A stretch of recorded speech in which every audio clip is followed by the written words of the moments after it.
Dan kita sudah terhubung dengan Sekretaris Daerah Kota Pekalongan, Bapak Muhammad Yulian Akbar. Selamat sore, Bapak. Bapak, kondisi saat ini seperti apa? Kemudian proses pencarian perkembangannya seperti apa?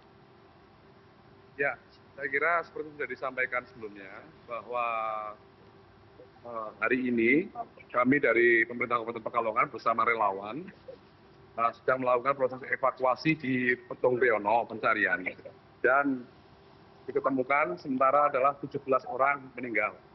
Ya. Dan kita untuk proses pencarian evakuasi ini kita akan terus lakukan sampai dini hari nanti. Gitu. Sampai dini hari nanti, apakah kemudian sampai dini hari nanti kalau perlu, ya, tentu dengan menyesuaikan kondisi. Baik, silakan Bapak. Tentu dengan menyesuaikan kondisi yang ada. Jadi bencana hidrometeorologi di Kabupaten Pekalongan ini, ya, ini berakibat pada longsor di Kecamatan Petung Riono, terutama di Kecamatan daerah atas, tidak hanya Petung Riono, tapi juga Kecamatan Lebak Barang, terus Kandang Serang, Peninggaran. Sementara untuk daerah yang dilewati, karena ini Petung Riono ini adalah wilayah hulu dari Das Sengkarang. Nah, ini kami sementara saya masih di posisi di Kecamatan Monokerto Pesanggerahan, di mana akibat dari dampak hujan tadi, air meluap, das meluap, ini berakibat beberapa tanggul juga jebol. Ini di daerah atas adalah longsor dan di daerah bawah adalah banjir. Ini yang terjadi di Kabupaten Pekalongan. Baik, Bapak, saya konfirmasi ada 4 kecamatan yang terdampak? Lebih. Bukan. 4 kecamatan di daerah atas, ya. Terus yang di daerah bawah itu sampai 7 kecamatan. Kalau di daerah bawah adalah banjir yang terjadi. Baik. Ya. Ada seperti saya hari ini di Monokerto, ini ada tanggul yang jebol. Tanggul Sungai Sengkarang. Ada berapa tanggul, Pak, yang jebol? Sementara karena ini ada untuk Kecamatan Monokerto ada 2 tanggul, ya. Ini segera masih dalam proses penanganan, ya. Dan kalau untuk banjir itu ada di beberapa titik di 7 kecamatan tadi. Baik, dari data yang dimiliki oleh pemerintah kabupaten, setidaknya ada berapa keluarga yang terdampak? Kalau kami masih melakukan asesmen, ya, karena ini bencana ini tidak hanya 1 kecamatan, di 11 kecamatan, 11 sampai 12 kecamatan, sampai sore hari ini kita masih melakukan perhitungan. Tapi pemerintah sudah menetapkan mulai hari ini adalah darurat bencana, ya, darurat bencana sampai 14 hari ke depan, dan kami mempersiapkan posko-posko di masing-masing kecamatan. Kita siapkan dapur umum, tempat pengungsian, sekaligus posko kesehatan. Jadi yang kami lakukan bersama dengan pemerintah pusat, provinsi, TNI dan Polri serta relawan, itu yang kami lakukan sampai hari ini. Sudah ada berapa warga, Pak, yang berada di posko pengungsian? Untuk pengungsian, data masih terus dinamis, ya, karena di Wonokerto aja sudah ada 2 titik, ya, di masjid maupun di Kopindo, ya, di Wiradesa. Jadi masih terus bergerak. Untuk jumlah pasti kita akan rekap sore ini. Hingga sore hari ini kira-kira ada berapa, Pak? 100 orang lebih kah warga yang mengungsi? Gimana? Hingga sore hari ini, hingga saat ini? Sudah ada berapa orang? Kurang lebih di kisaran ratusan, ya, sekitar 300-an. Tapi ini menurut saya masih bisa bertambah karena ada di 11 titik tadi. Masih kami rekap semua datanya. Baik, tadi kami juga mendapatkan laporan bahwa akses masih banyak yang terputus, Pak. Iya, betul. Untuk akses Petung Riono itu terputus melalui jalan utama dari Kabupaten Pekalongan di Kecamatan Doro, ya, sehingga tadi tim kami dari Dinas Teknis PU ini sedang bergerak untuk membuka akses jalan melalui Kabupaten Banjarnegara di Kecamatan Kalibening. Ini yang kami tempuh melambung, ya, dan kami PU sedang mencoba untuk membuka akses, terutama ada beberapa jembatan yang putus. Mungkin kita akan buat jembatan darurat. Baik. Bapak, di akses-akses yang terputus tersebut, adakah permukiman warga yang belum dapat terjangkau? Sementara untuk pemukiman warga sudah bisa kita jangkau semua, ya. Terutama di Petung Riono, ini sudah bisa terjangkau, ya. Sudah bisa terjangkau. Jadi untuk akses sudah bisa terjangkau, tim sudah bergerak ke Petung Riono, ya. Memang untuk kendaraan roda 4 belum bisa masuk. Baik, saya mau bertanya mengenai korban hilang, Pak, yang dilaporkan hilang. Ada berapa yang dilaporkan hilang hingga sore hari ini? Sore hari ini di angka 8 orang, tapi ini masih bisa bertambah, ya, masih bisa bertambah karena sekali lagi datanya dinamis, tim masih bergerak, masih turun ke bawah untuk mencari. Gitu. Baik, hingga saat ini saya rekap kembali ya Pak, 17 orang yang sudah terkonfirmasi meninggal dunia, ada 8 orang betul. yang masih dinyatakan hilang, kemudian korban luka total ada berapa Bapak? Karena sore tadi kami mendapatkan informasi bertambah 1 orang yang sudah dievakuasi.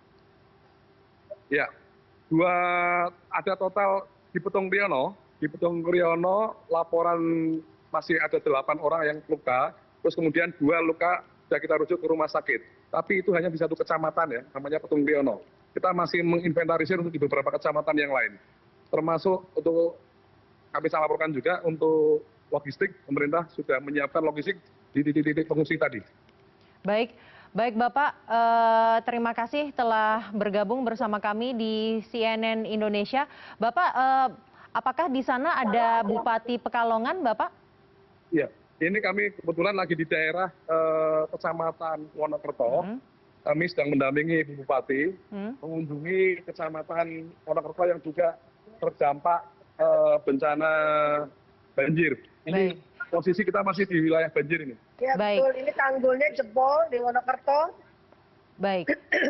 Baik, Ibu Fadia, kami harus jeda terlebih dahulu beberapa menit nanti kami. Oh baik, saya akan langsung bertanya kepada Ibu Fadia. Kronologi kejadian kemarin pukul 5:30 sore seperti apa? Yang di daerah mana Mbak? Karena ini banyak, di Kabupaten Pekalongan ya hampir beberapa kecamatan. Kalau di daerah atas itu longsor, di bawah ini ada tanggul jebol, ada jembatan putus. Jadi daerah mana?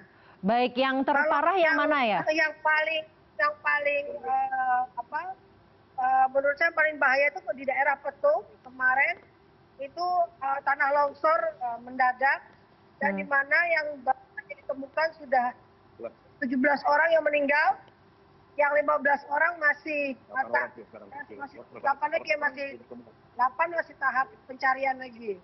Baik, itu yang kemarin ya, yang tanah longsor. Kalau yang akibat tanggul jebol pada hari ini seperti apa, Ibu? Kalau tanggul jebol hari ini nih dapat kita lihat ini jebol, ini dengan jebolnya ini berarti efek kena 11 desa kalau apabila tidak kita tanggulangi dengan cepat, karena dengan 11 desa ini jumlah penduduknya padat di daerah Wonokerto ini, Mbak. Ada berapa Ibu jumlah penduduknya? Hah? Ada berapa jumlah penduduknya? Wonokerto ada berapa penduduk? Jumlah penduduk Wonokerto itu kurang lebih hampir 100 ribuan orang kali ya, kalau semua desanya ya, kurang lebih segitu. Baik, kemudian antisipasi apa yang akan dilakukan, mitigasi apa yang akan dilakukan agar tadi Ibu menyatakan harus segera dilakukan mitigasi biar tidak semakin parah? Yang sudah kita lakukan dari tadi pagi, kami komunikasi dengan Pak Gubernur agar minta bantuan dari provinsi dan juga minta bantuan dari pusat karena ini sepertinya Kabupaten Pekalongan sudah masuk daerah darurat darurat bencana sehingga tidak bisa kita tanggulangi sendiri dan tidak cukup APBD kita, keuangan kita dengan keadaan seperti ini tiba-tiba. Dan yang kita lakukan untuk tanggul ini tadi kita sudah 3 truk kita datangkan untuk tanah uruk supaya sementara untuk menahan dulu, tapi sepertinya masih sangat kurang. Dan kebetulan ini karena di Pekalongan ini semuanya hujan, jadi tidak ada kuari atau tanah uruk yang buka. Jadi kita sampai minta ke daerah luar. Seperti itu. Baik, Ibu tadi Ibu juga menyatakan bahwa banyak titik, banyak lokasi yang terdampak akibat bencana hidrometeorologi sejak kemarin 5:30 sore. ada berapa Iya, betul. Bu? Setidaknya yang sudah diinventarisir hingga pukul 3:30 ini ada berapa? Ada berapa kecamatan mungkin yang sudah bisa terinventarisir? Kalau kecamatannya 7 ya, 7 yang kena 7. Yang Tapi jumlah banjir, yang longsor. longsor berapa? Pakai petung. Petung Riono, Kandang Serang, Lebak Barang. Iya, Baik. itu 4. Yang longsor 4, yang banjir 7, yang tanggul jebol 2. Daerah 2 kecamatan, Tirto dan Wonokerto. Semua itu jumlah penduduk padat semua. Berarti jumlah penduduk yang terdampak ini bisa sampai ratusan ribu, Ibu? Ya ratusan ribu betul. Kalau dihitung semuanya dengan tadi longsor, tanggul jebol, ada jembatan putus, apa ya ratusan ribu memang. Baik. Kabupaten Pekalongan ini jumlah penduduknya 1.018.000 ya. Ya sekitar berarti 75%-nya sudah kena ini. Baik, 75% penduduk di Kabupaten Pekalongan terdampak ya? Kurang lebih 75% sangat terdampak dari berbagai macam. Ada yang longsor, ada yang banjir, ada yang tanggul jebol, ada yang ini itu tadi itu. Ibu, kondisi di sana seperti lokasinya tuh seperti apa? Apakah memang rawan atau memang debit air yang tinggi, intensitas hujan yang tinggi, atau seperti apa, Ibu? Iya, memang hujannya terlalu tinggi dari kemarin dan juga hampir merata di semua kecamatan. Jadi ya memang kita nggak bisa buat apa-apa juga. Nah, memang susah sekali. Baik, Ibu, petugas yang diturunkan saat ini ada berapa? Gimana? Petugas yang saat ini diturunkan, apakah sudah diturunkan semua dan bagaimana strateginya dalam melakukan pencarian korban, Ibu? Seluruh kekuatan sudah kita lakukan dengan berkolaborasi dengan TNI, Polri, relawan, PMI, ya macam-macam lah semuanya. Semua turun kok ini untuk membantu. Baik, Masyarakat semua. Baik, strategi pencariannya akan seperti apa kalau tadi dikatakan bahwa akan terus dilakukan pencarian hingga tengah malam nanti?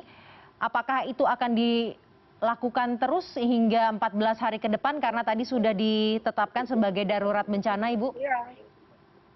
Kita akan terus mencari, Mbak, sesuai dengan darurat bencana sampai 12 hari ke depan. Kita akan terus mencari dan semua sudah siap ada di sana. So, kebetulan ini kan juga jalan ada banyak yang putus menuju ke sana. Ya. Sampai harus menuju ke kabupaten lain dulu masuknya.